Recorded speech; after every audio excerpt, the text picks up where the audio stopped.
Good evening. You're watching World News Tonight on TVP World. I'm Aaron Darman. Now, we're having some technical difficulties this evening, so you'll have to bear with me. Poland's top diplomat, Radoslaw Sikorski, is urging his Chinese counterpart to put pressure on Vladimir Putin over Russia's hybrid war on the eastern flank. Now, Wang Yi touched down in Warsaw today, less than a week after Moscow's aerial incursion into Polish airspace. As we go to air tonight, these are our top stories. India is a surprise player in Russia's war games near the Belarusian border. Young Ukrainians travel to Poland in the wake of a law change in Kyiv. And Turkish President Erdogan faces backlash after cracking down on his opposition. It's difficult to conduct free trade when the border is not secure. That's the message from Poland to China as it closes the country's line of contact with Belarus, shutting down Beijing's major trade route into the European Union. The remarks come after Radoslaw Sikorski sat down alongside China's Foreign Minister Wang Yi, with Beijing walking a tightrope between Moscow and the West. Defence correspondent Zuzana Jurek reports. Polish officials, among them Foreign Minister Radoslaw Sikorski and President Karol Nawrocki, shook hands with the head of Chinese diplomacy Wang Yi on Monday. During the bilateral meeting, the Chinese visitor was poised to talk trade.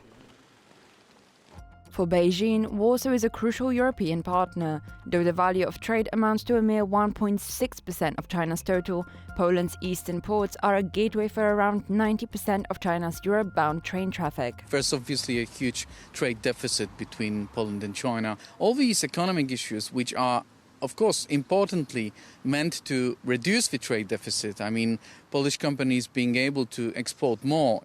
And while trade might be China's priority, for Poland, I think the most important one is connected to security, to European security, with China having quite great influence over the security, European security, due to its relationship with Russia. This divergence is apparent when it comes to Poland's eastern frontiers. Following the closure of Poland-Belarus border on September 12, a move grounded in security concerns related to the ongoing Russian-Belarusian Zapad military drills.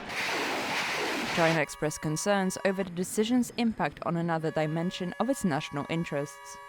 Poland pointed out to China that this is not a favorable situation for us. We are making a decision that is also costly for Poland, but however we must due to repeated provocations from Belarus and the ongoing hybrid war. Moreover, it is difficult to conduct free trade when the border is not secure. The arguments presented by Vronsky mirror the drift between Warsaw and Beijing.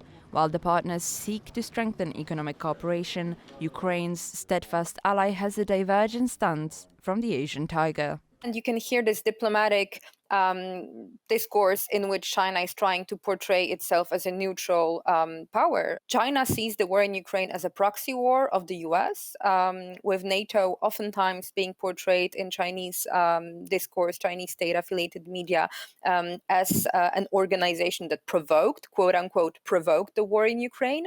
Importantly, China is Russia's key trading partner with regard to military components. They are providing the Russians with the so-called dual-use technology, which they use in their tanks, airplanes, and drones and so on. Yeah? Mm-hmm. So they are in fact supporting technologically the Russian invasion of Ukraine.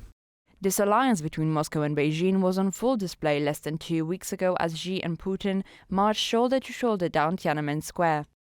It's very clear that Vladimir Putin is one of Xi Jinping's top friends. And here I think that Xi Jinping is trying to give him face. But it's also highlighting how this tangible cooperation between China and Russia is underpinning everything that's going on between Moscow and Beijing. And as China reaffirmed its commitments to the UN Charter, that would suggest that China should be objecting to the invasion of Ukraine by Russia, because the UN Charter says that state sovereignty is a sacrosanct. Mm-hmm.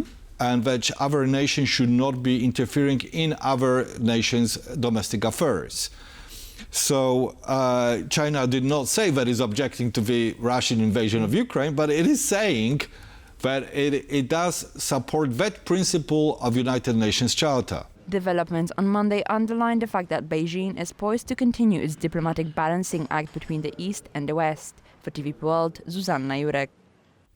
Some of Donald Trump's closest European allies could soon find themselves in a diplomatic pickle. The US president says he's ready to ramp up sanctions on Russia, but only if EU and NATO countries act first, including those boasting largely friendly relations with the Kremlin. Our Brussels correspondent Alex Cadier has more. Well, the US President Donald Trump saying that he wants all NATO allies to stop buying oil from Russia. And on the face of it, you can understand why he has an issue with this. Looking at EU countries alone, they spent more money in 2024 on Russian fossil fuels than they did supporting Ukraine. That's according to the Center for Research on Energy and Clean Air. 22 billion euros spent on Russian fossil fuels in 2024, but only 18 billion euros in support for Ukraine. Now, this, of course, concern by Donald Trump applies to NATO countries and not just EU countries. So who would this be a problem for? Well, let's start with those EU countries. If you look at August 2025, the only two European Union countries to buy oil from Russia, Hungary and Slovakia. Hungary's Viktor Orban, the Prime Minister, of course, a close ally of Donald Trump. Not clear what Donald Trump wants to see from Hungary. His energy secretary saying those two countries absolutely have to stop buying Russian oil. Now, there are other fossil fuel imports into the European Union. France, the Netherlands, Belgium, all buying liquefied natural gas from Russia in the last month alone. So there will have to be a shift in priorities. Another NATO ally, not a member of the EU, Turkey, the leading purchaser of oil products from Russia in August 2025, will have to look at whether or not they care enough about Ukraine to reduce those expenditures. Now, clearly, the priority will be on, well, what does Hungary and Slovakia do now? Because the European Commission here in Brussels wants them to stop buying all Russian oil products by the end of 2027. It is not exactly clear what Donald Trump wants from those two countries or exactly how he and others can achieve it. In Brussels, I'm Alex Cadier for TVP World. Belarus says international observers from the likes of the United States, Hungary and Turkey are attending the country's joint military drills near the Polish border.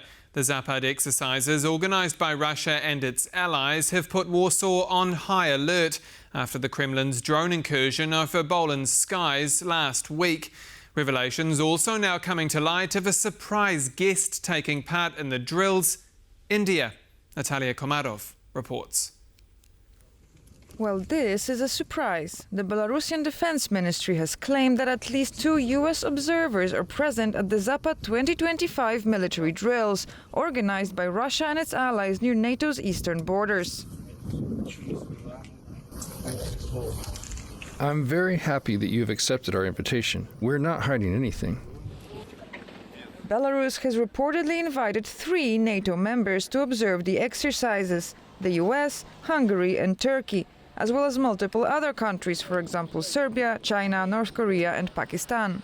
Participation of US military representative as an observer in the Zapad 2025 exercises in Belarus signifies a warming and the establishment of intensive contacts between the United States and Belarus. Just last week, U.S. Deputy Special Envoy John Cole visited Belarus to announce the lifting of sanctions against the airline Belavia and hint at the possibility of reopening the U.S. embassy in Minsk.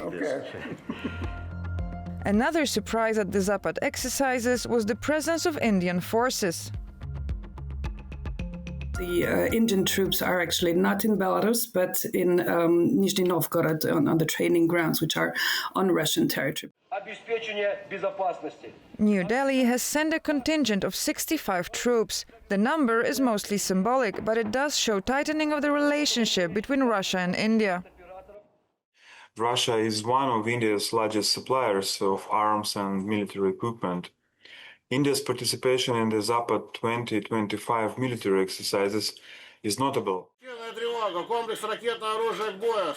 The previous Zapad exercises took place in 2021 and were soon followed by Russia's full-scale invasion of Ukraine.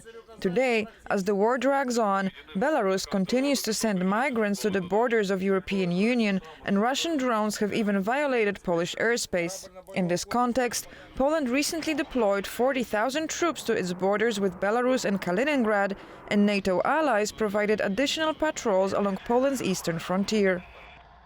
There is a lot of significance to what the exercise can be, but what we also know is that the exercise 2025 is significantly smaller than 2021, with about 30,000 participants.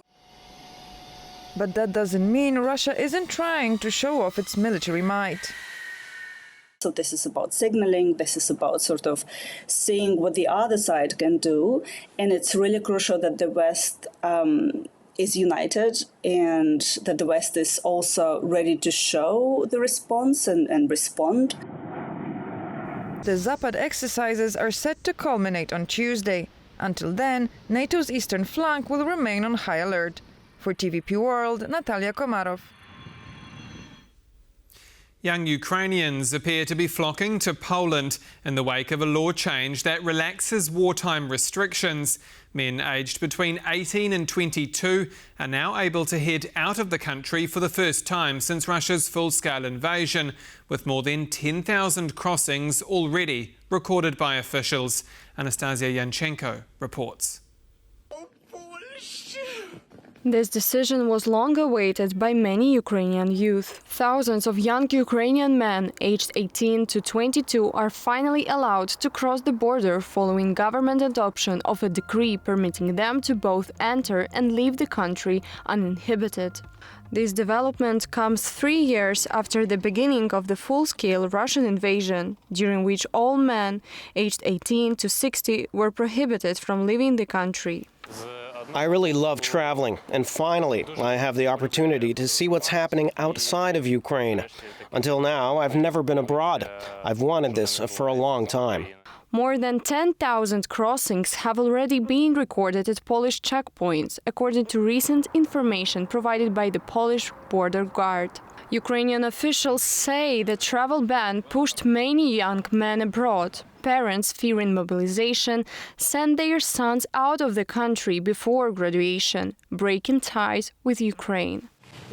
In Ukraine, there are fewer and fewer boys graduating from school. This was widely discussed, primarily with military and education officials. It is very important. If we want to keep Ukrainian boys in Ukraine, it is essential that they finish school first and that parents do not send them abroad.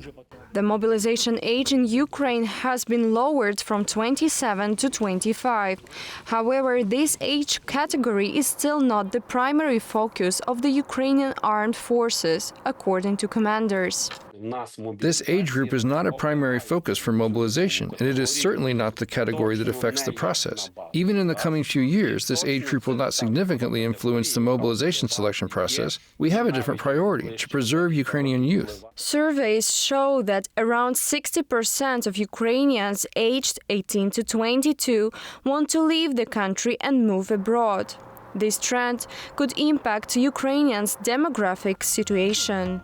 As of early 2025, approximately 6.8 million Ukrainians have fled since Russia's full-scale invasion began, including about 1.4 million individuals in the 18 to 22 age group. Most of them are female. Overall, young people, both boys and girls in these age groups, have relatively higher migration intentions compared to other age groups. The war is a very significant factor which worsens the overall demographic situation. The decision to allow young Ukrainians to leave the country has been exploited by Russian propaganda, which is spreading videos claiming young Ukrainians are fleeing. However, the Ukrainian border says the decision hasn't had such a dramatic impact on numbers. Of course, from the very first day, this category of men aged 18 to 23 has been present at the border when leaving Ukraine. But they're also present when entering Ukraine. In other words, it's not at all what Russian propaganda has tried to portray. When it comes to returnees, the Polish border guard has reported that between the end of August and the first weeks of September, roughly 23% of those who crossed into Poland had already returned to Ukraine. Anastasia Yanchenko, TVP World. Polish President Karol Nawrocki says he will again appeal to Germany to pay World War II reparations. On his visit to Berlin on Tuesday, Nawrocki has repeatedly raised the issue, including at commemorations at Westerplatte earlier this month. But despite his political push, the matter is legally regarded as moot, and Nawrocki's comments repeat unsuccessful promises made by his predecessors. Maciej Jastrzębski has more. The first stop on the tour is Germany's capital, Berlin, and a face-to-face meeting with the country's president, Frank-Walter Steinmeier, scheduled for Tuesday morning. Nawrocki offered some insights on what the discussion might entail with Polish right-wing-leaning broadcaster Republika. I will reintroduce the issue of World War II reparations to discussions on our bilateral relations, because it's important to Poland, to Germany, and our future in the European Union and NATO. It's a shared issue that we must settle in order to feel safe and so that our ties continue in earnest. President Nawrocki is also expected to tackle the question of Poland's cultural artifacts and artworks looted by Germany during World War II. It is clear that the topic of redress for the damages Poland suffered during World War II is going to come up during the Berlin talks. The Polish state and the President of Poland will demand a reaction from the German side. Also on Tuesday, President Nawrocki will meet with Germany's Chancellor Friedrich Merz and later fly to Paris for talks with President Emmanuel Macron.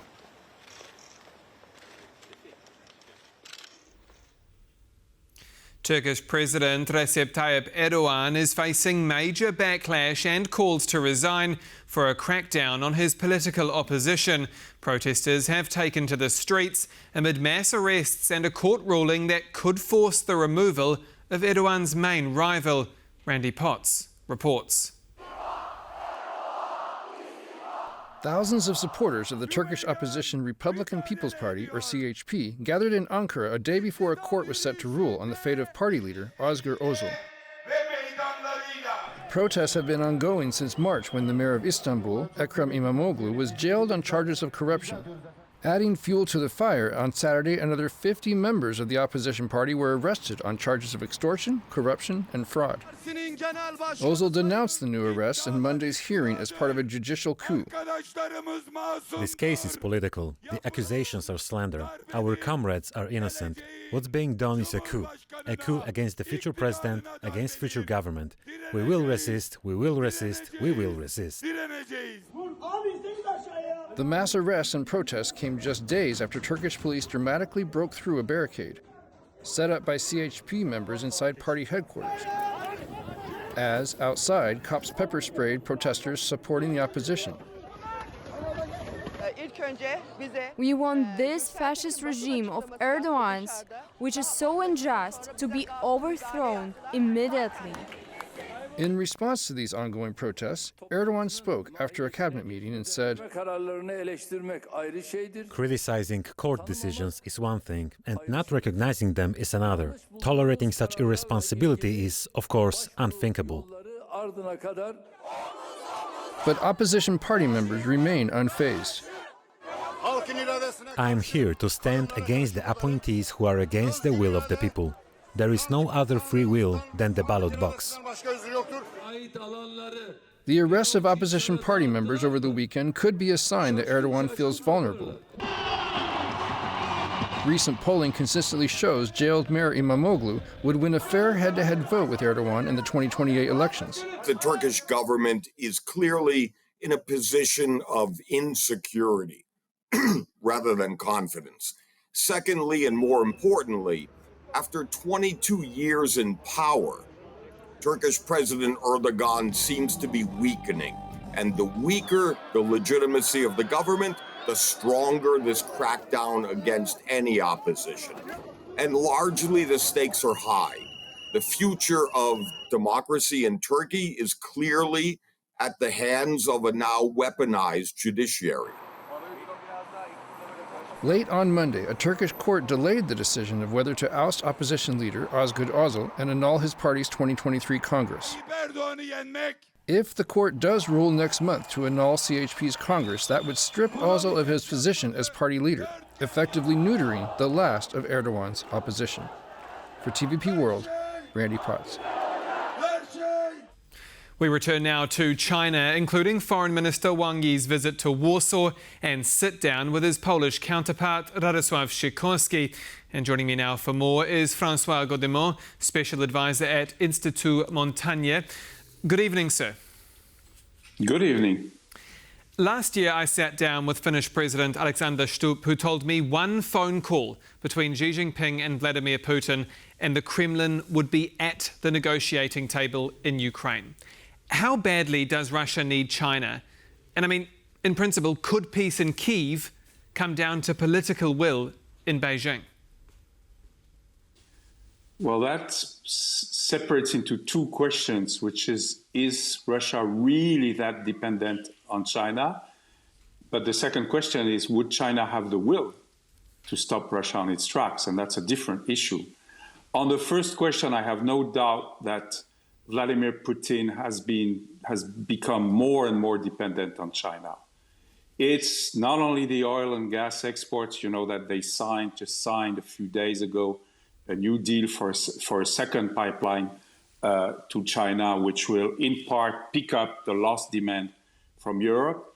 It's the trading of the renminbi, the financial market.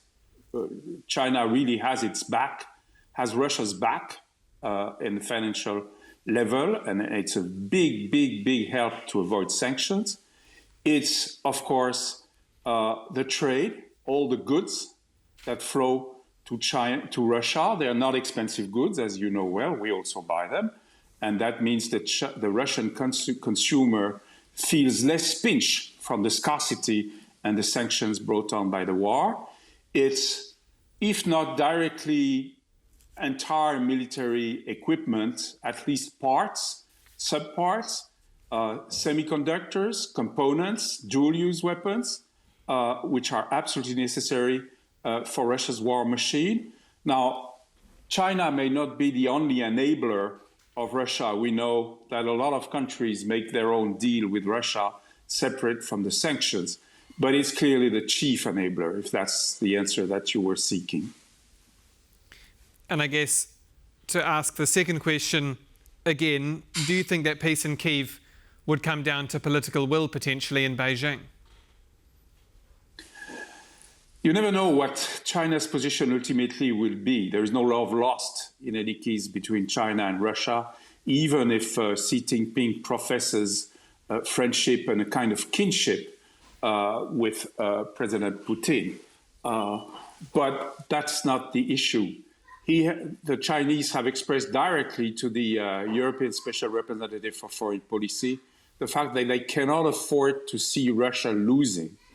They'll presumably want to impress on Polish and other counterparts that did not mean that they want Russia winning. They would not say so very clearly so.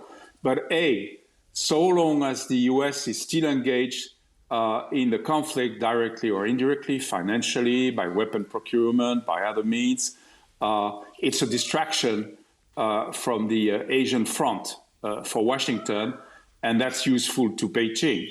Second, there is a deep solidarity in terms of geopolitical angst, in terms of avoiding regime change, in terms of wanting to gain what they feel were lost territories. China has an issue with Taiwan, which is even more burning and even more direct than anything that the Russians might feel towards Donbass or eastern Ukraine.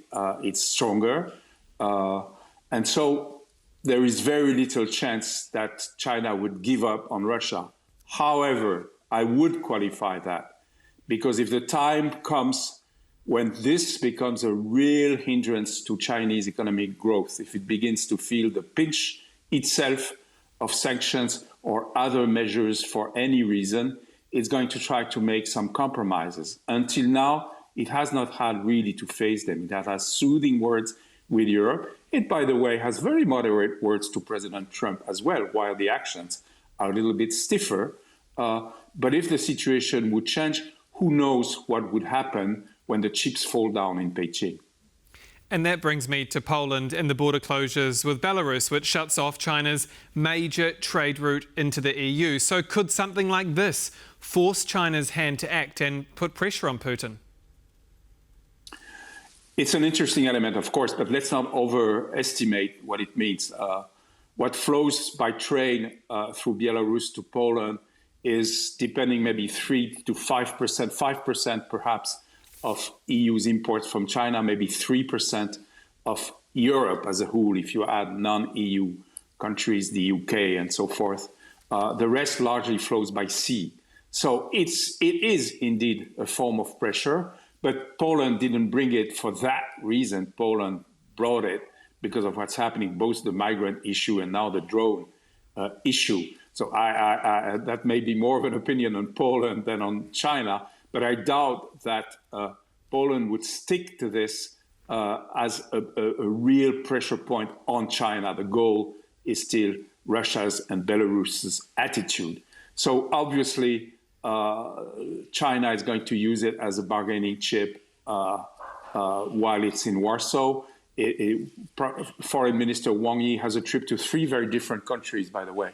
And all of it is really bilateral relations and money and trade, and as little politics as they can do. They would really like to see this whole geostrategic and geopolitical situation separated from their own trading and economic interests. Specifically on today's meeting then between Ministers Sikorski and Wang Yi, the readout from China's Ministry of Foreign Affairs notes that the two parties reaffirmed their support for an international order based on fundamental principles of international law, including the UN Charter. Given China's indirect role in backing Russia's war in Ukraine, can it really in good faith say it supports the fundamental principles of international law? The answer is in many other declarations that China has made. It always supports the sovereignty of countries and territorial integrity. It always forgets to apply it, of course, to the case of Donbass and Ukraine. It simply doesn't mention that in that context. But in the terms of general principle, China is absolutely perfect, far more so than many of us who have our own grudges and so forth. The only problem is, of course, if they don't implement it. You mentioned Taiwan earlier. How much does what happens in Ukraine set a precedent for what happens in the South China Sea? So if Putin gets his way or is allowed to keep occupied land in Ukraine, you mentioned the Donbass there, will Xi Jinping be emboldened to push into the likes of Taiwan? It's a different situation because China claims that legally it holds sovereignty over Taiwan.